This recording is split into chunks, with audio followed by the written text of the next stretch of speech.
So I wanted to do a little update video on my life-size Freddy Krueger.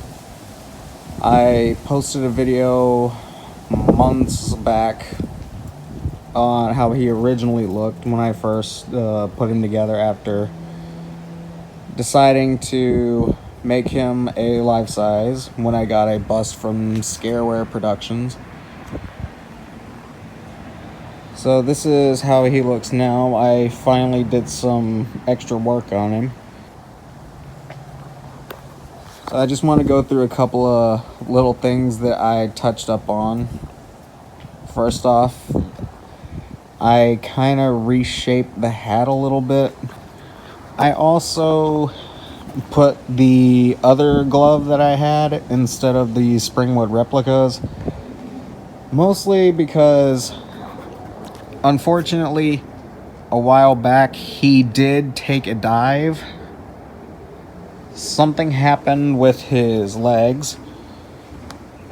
He ended up crashing to the floor pretty hard, so I put this one on because the blades on this one are a lot more rigid and hard to bend. So I feel that if for any reason he were to take another dive, this glove would have a better chance of withstanding the fall.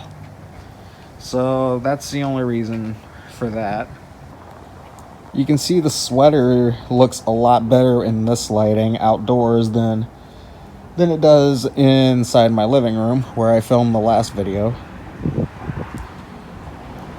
Another thing I did was I changed the pants. They are no longer the work pants that I had on him in the original video that were just a recycled pair of my old work pants with the army pouches removed from the sides. The shoes are no longer too small for him, so his feet are more proportional with a person of this height. I also shaved off the football pad looking shoulders that he had underneath and made them a little more slender and more close to what Robert Englund's shoulders looked like at that time in his life. Although I do have a theory that they were probably, this is just my opinion, I don't know it to be true, but there's a behind the scenes photo of Robert Englund in full Freddy makeup, and it's the only picture I've ever seen where his shoulders look very, very wide and very, very large. Like he actually has hockey or football pads underneath the sweater. My opinion is they were probably just trying to test to see how Freddy would look if he was bigger. That's only my opinion. I don't know 100%. I wasn't there. But the only other thing I really did was, as you can see, I really dirtied up the hand.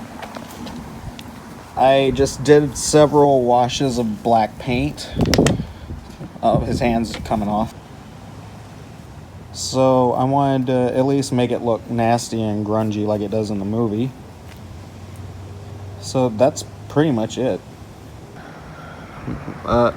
While the camera's on him real quick, I'll also show off a little bit more of the detail in the wounds.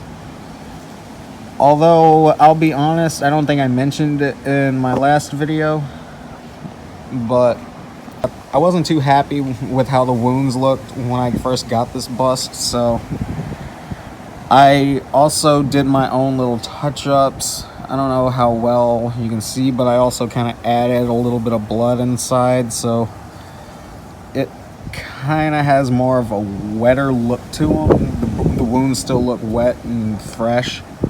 I really need to hurry. He's starting to sway. But that's pretty much it, and while I'm thinking about it, I'll quickly show off the inside of the hat one more time. You see, it actually says on the inside of the hat, Fred Krueger, just like in the film. And you can see the top of his head. It has all these really nasty burn scars on him.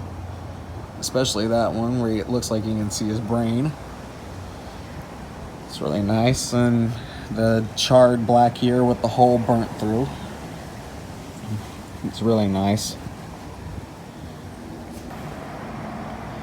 So I'm gonna do a quick walk around and show him in a full 360 view, but I gotta be really quick because the wind's kind of starting to pick up. I don't know if you can tell, but he's starting to sway back and forth a little bit, so I want to be a little quick because I don't want him blowing over and landing on the concrete out here.